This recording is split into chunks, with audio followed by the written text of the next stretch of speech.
Hello everyone. കഴിഞ്ഞ ദിവസം നമ്മൾ ഫോട്ടോ റിസപ്റ്റേഴ്സിനെ കുറിച്ചൊക്കെ പഠിച്ചു. അതുപോലെ തന്നെ ഫോട്ടോ റിസപ്റ്റേഴ്സിന്റെ സഹായത്തോടു കൂടി റെറ്റിനയിലെ ഇമേജ് ഫോർമേഷൻ പറഞ്ഞിരുന്നു അല്ലെ.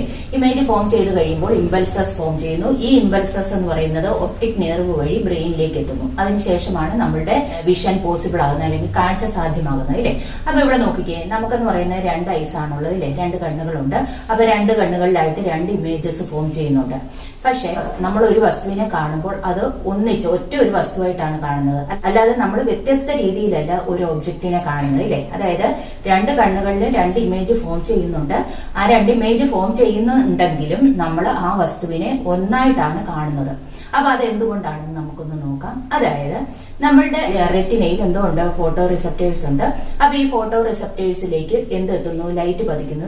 ലൈറ്റ് നമ്മളുടെ കണ്ണുകളിലേക്ക് എത്തിച്ചേരുന്നു. അപ്പൊ ലൈറ്റ് കണ്ണുകളിലേക്ക് എത്തിച്ചേരുമ്പോൾ അതിന്റെ ഫലമായിട്ട് റെറ്റിനയിൽ എന്ത് ഫോം ചെയ്യുന്നു, ഇമേജസ് ഫോം ചെയ്യുന്നു. അപ്പം ഡിഫറെന്റ് ആംഗിൾസിലാണ് ലൈറ്റ് നമ്മളുടെ റെറ്റിനയിലേക്ക് പതിക്കുന്നത്. അതിന്റെ ഫലമായിട്ട് രണ്ട് ഡിഫറെന്റ്, അതായത് ഒരല്പം വ്യത്യാസമുള്ള രണ്ട് ഇമേജസ് ആയിരിക്കും ഇവിടെ ഫോം ചെയ്യുന്നത്, രണ്ട് കണ്ണുകളിലായിട്ട് ഫോം ചെയ്യുന്നത്. ഈ രണ്ട് ഇമേജസ് ഒപ്റ്റിക് നെർവ് വഴി എവിടേക്ക് എത്തുന്നു, നമ്മളുടെ ബ്രെയിനില് വിഷന്റെ കേന്ദ്രമായ വിഷ്വൽ കോർട്ടെക്സിലേക്ക് എത്തുന്നു. അപ്പം ഒപ്റ്റിക് നെർവ് ആണ് ഈ ഇമേജസ് അല്ലെങ്കിൽ ഇമ്പൾസസിനെ എവിടേക്ക് കൊണ്ടുപോകുന്നത്, നമ്മളുടെ ബ്രെയിനിലേക്ക് കൊണ്ടുപോകുന്നത്. അപ്പൊ ഈ ബ്രെയിനില് നമ്മളുടെ വിഷന്റെ സെന്റർ, കേന്ദ്രഭാഗം എന്ന് പറയുന്നത്, അതായത് കാഴ്ച സാധ്യമാക്കുന്ന ഭാഗം എന്ന് പറയുന്നത് വിഷ്വൽ കോർട്ടെക്സ് ആണ്. അപ്പൊ ഈ വിഷ്വൽ കോർട്ടെക്സ് ഈ രണ്ട് ഇമേജസും കമ്പയർ ചെയ്യുന്നു, എന്നിട്ട് അതിനെ കമ്പൈൻ ചെയ്യുന്നു, കൂട്ടിച്ചേർക്കുന്നു, അല്ലെങ്കിൽ ഫ്യൂഷൻ നടത്തുന്നു. ഈ ഫ്യൂഷനെ വിളിക്കുന്ന പേരാണ് ബൈനോക്കുലർ ഫ്യൂഷൻ എന്ന് വിളിക്കും.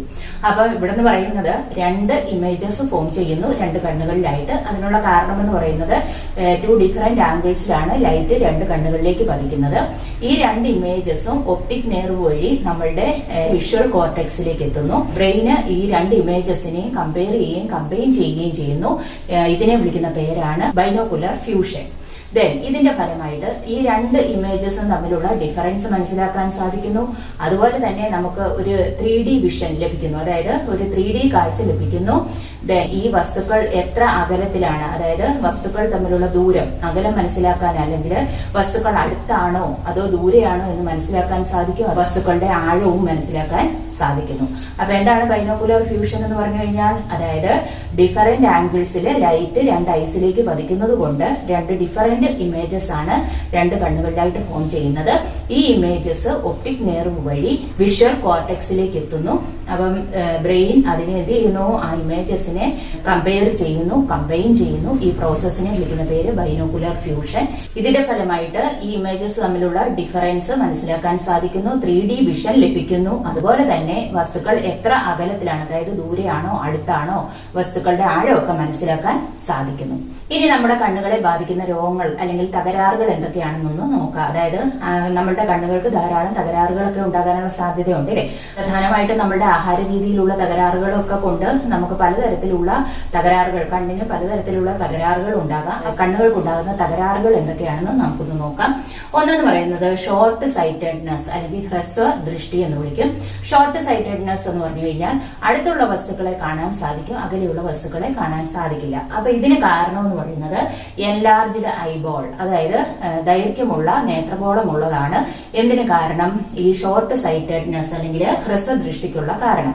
അപ്പൊ ഇതിന്റെ ട്രീറ്റ്മെന്റ് എന്ന് പറയുന്നത് spectacles with concave lens or contact lens surgery തുടങ്ങിയവയാണ്. അതായത് കോൺകേവ് ലെൻസ് ഉപയോഗിച്ചിട്ടുള്ള കണ്ണടയോ കോണ്ടാക്ട് ലെൻസോ അല്ലെങ്കിൽ സർജറിയോ ഉപയോഗിച്ചിട്ട് നമുക്ക് എന്ത് പരിഹരിക്കാം, ഷോർട്ട് സൈറ്റഡ്നെസ് അല്ലെങ്കിൽ ഹ്രസ്വദൃഷ്ടി. അപ്പൊ ഷോർട്ട് സൈറ്റഡ്നെസ് എന്ന് പറഞ്ഞു കഴിഞ്ഞാൽ അതിനുള്ള റീസൺ എന്ന് പറയുന്നത് എൻലാർജ്ഡ് ഐബോൾ, ദൈർഘ്യമേറിയ നേത്രഗോളമാണ്. എങ്ങനെയാണ് പരിഹരിക്കുന്നത്, spectacles with concave lens or contact lens surgery തുടങ്ങിയവയിലൂടെ പരിഹരിക്കാം. രണ്ടെന്ന് പറയുന്നത് ലോങ് സൈറ്റഡ്നെസ് അല്ലെങ്കിൽ ദീർഘദൃഷ്ടി, അതായത് അകലെയുള്ള വസ്തുവിനെ കാണാൻ സാധിക്കുന്നു, അടുത്തുള്ള വസ്തുവിനെ കാണാൻ സാധിക്കുന്നില്ല. അപ്പൊ ഇതിനുള്ള കാരണം എന്ന് പറയുന്നത് ഷോർട്ട് ഐബോൾ ആണ്, അതായത് നേത്രഗോളത്തിന്റെ സൈസ് ചെറുതായിട്ടിരിക്കുക. അപ്പൊ നേത്രഗോളം ചെറുതായിരിക്കുന്നത് മൂലം ഉണ്ടാകുന്ന തകരാറാണ് ഏതെന്ന് പറയുന്നത് ലോങ് സൈറ്റഡ്നെസ്. ഇതിന്റെ ട്രീറ്റ്മെന്റ് എന്ന് പറയുന്നത് സ്പെക്ടക്കിൾസ് വിത്ത് കോൺവെക്സ് ലെൻസ്, അതായത് കോൺവെക്സ് ലെൻസ് ഉപയോഗിച്ചിട്ടുള്ള കണ്ണട ഉപയോഗിച്ചിട്ട് നമുക്ക് ഇത് എന്ത് ചെയ്യാൻ പറ്റും, പരിഹരിക്കാനായിട്ട് സാധിക്കും. Then astigmatism. അസ്റ്റിഗ്മാറ്റിസം എന്ന് പറഞ്ഞു കഴിഞ്ഞാൽ ഇറഗുലർ ഷേപ്പ്ഡ് കോർണിയ, അതായത് കോർണിയയ്ക്ക് ഇറഗുലർ ആയിട്ടുള്ള ഷേപ്പ് വരിക, കൃത്യമായിട്ടുള്ള ആകൃതി ഇല്ലാതെ വരുന്നത് മൂലം ഉണ്ടാകുന്ന തകരാറാണ് ഇതെന്ന് പറയുന്നത് അസ്റ്റിഗ്മാറ്റിസം. ഇതെന്ന് പറയുന്നത് നമ്മൾ പരിഹരിക്കുന്നത് സിലിണ്ട്രിക്കൽ ലെൻസ് ഉപയോഗിച്ചിട്ടാണ്. അപ്പൊ സിലിണ്ട്രിക്കൽ ലെൻസ് ഉപയോഗിച്ചിട്ട് എന്ത് പരിഹരിക്കാം, അസ്റ്റിഗ്മാറ്റിസം. അടുത്തതെന്ന് പറയുന്നത് കാറ്ററാക്ട് അല്ലെങ്കിൽ തിമിരം. ഇതെന്ന് പറയുന്നത് ലെൻസ് ഒപ്പേക്ക് ആയിട്ട് മാറുന്നു, അതായത് ലെൻസ് ബിക്കം ഒപ്പേക്ക്. നേത്ര ലെൻസ് എന്ന് പറയുന്നത് അതാര്യമായിട്ട് തീരുന്നു. അപ്പൊ നമുക്കറിയാം ലെൻസിലൂടെ എന്ത് ചെയ്യുന്നുണ്ട്, ലൈറ്റ് കടന്നു പോകുന്നുണ്ട് അല്ലെ. അപ്പം ലെൻസ് ഒപ്പേക്ക് ആയി കഴിഞ്ഞു കഴിഞ്ഞാൽ അല്ലെങ്കിൽ അതാര്യമായി കഴിഞ്ഞു കഴിഞ്ഞാൽ ലൈറ്റിനെ കടത്തി വിടത്തില്ല. അപ്പം അത് കാഴ്ചയ്ക്ക് തകരാറുണ്ടാക്കും. അപ്പൊ ഇതെന്ന് പറയുന്നത് പരിഹരിക്കുന്നത് ലെൻസ് റീപ്ലേസ്മെന്റ് സർജറിയിലൂടെയാണ്, അതായത് ലെൻസ് മാറ്റിവെക്കൽ ശസ്ത്രക്രിയയിലൂടെ എന്ത് പരിഹരിക്കാം, കാറ്ററാക്ട് അല്ലെങ്കിൽ തിമിരം. Then glaucoma. ഗ്ലോക്കോമ എന്ന് പറയുന്നത് നമ്മൾ നേരത്തെ പഠിച്ചായിരുന്നു അക്വസ് ഹ്യൂമർ ഇല്ലേ, അതായത് അക്വസ് ചേമ്പറിലുള്ള ഫ്ലൂയിഡിനെ വിളിക്കുന്ന പേരാണ് അക്വസ് ഹ്യൂമർ. അപ്പൊ ഈ അക്വസ് ഹ്യൂമർ എന്ന് പറയുന്നത് ഫോം ചെയ്യുന്നത് ബ്ലഡിൽ നിന്നാണെന്ന് പറഞ്ഞു. അതുപോലെ തന്നെ ബ്ലഡിലേക്ക് റീഅബ്സോർബ് ചെയ്യും അല്ലെ, അല്ലെങ്കിൽ പുനരാകിരണം നടക്കും. ചിലപ്പോഴെന്ന് പറയുന്നത് ഈ അക്വസ് ഹ്യൂമറിന്റെ റീഅബ്സോർപ്ഷൻ അല്ലെങ്കിൽ പുനരാകിരണം നടക്കത്തില്ല.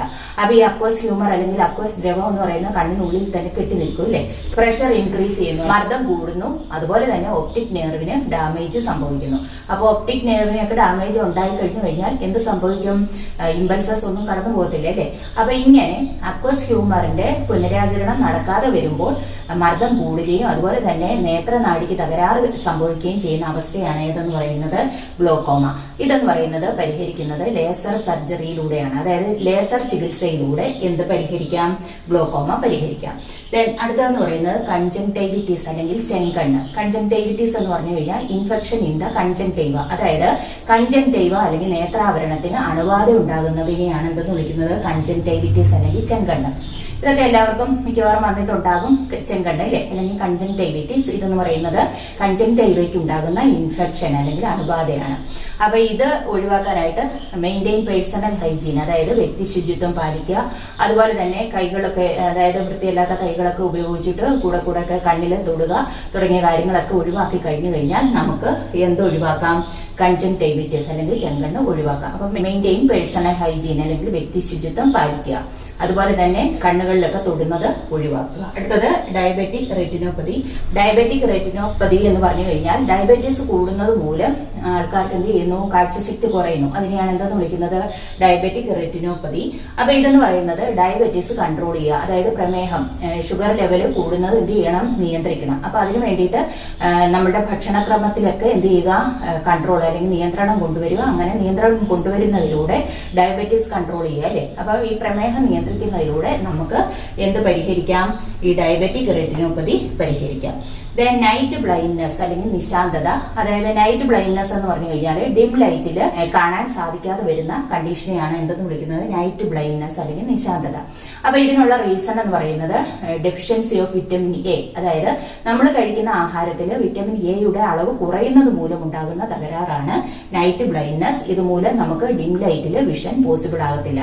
അപ്പൊ ഇതെന്ന് പറയുന്നത് പരിഹരിക്കാൻ വേണ്ടിയിട്ട് വിറ്റമിൻ എ അടങ്ങിയിട്ടുള്ള ഫുഡ് ഐറ്റംസ് ഇൻക്ലൂഡ് ചെയ്യുക, അതായത് ലീഫി വെജിറ്റബിൾസ് ഒക്കെ കൂടുതലായിട്ട് കഴിക്കുക. അപ്പൊ ലീഫി വെജിറ്റബിൾസിലോ ഫ്രൂട്ട്സിലോ ഒക്കെ എന്തുണ്ട്, വിറ്റമിൻ എ അടങ്ങിയിട്ടുണ്ട്.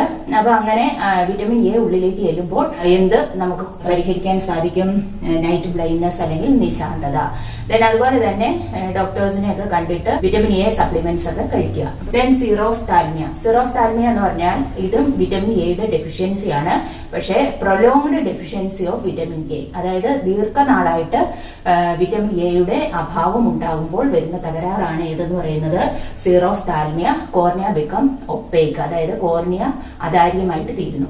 അപ്പൊ കോർണിയയിൽ കൂടിയാണ് ലൈറ്റ് പാസ് ചെയ്യുന്നത്. അപ്പൊ കോർണിയ ഒപ്പേക്ക് അല്ലെങ്കിൽ അതാര്യമായി കഴിഞ്ഞു കഴിഞ്ഞാൽ ലൈറ്റ് പാസ് ചെയ്തില്ല അല്ലെ. അപ്പൊ അതുമൂലം അവർക്ക് കാഴ്ചശക്തി നഷ്ടപ്പെടുന്നു.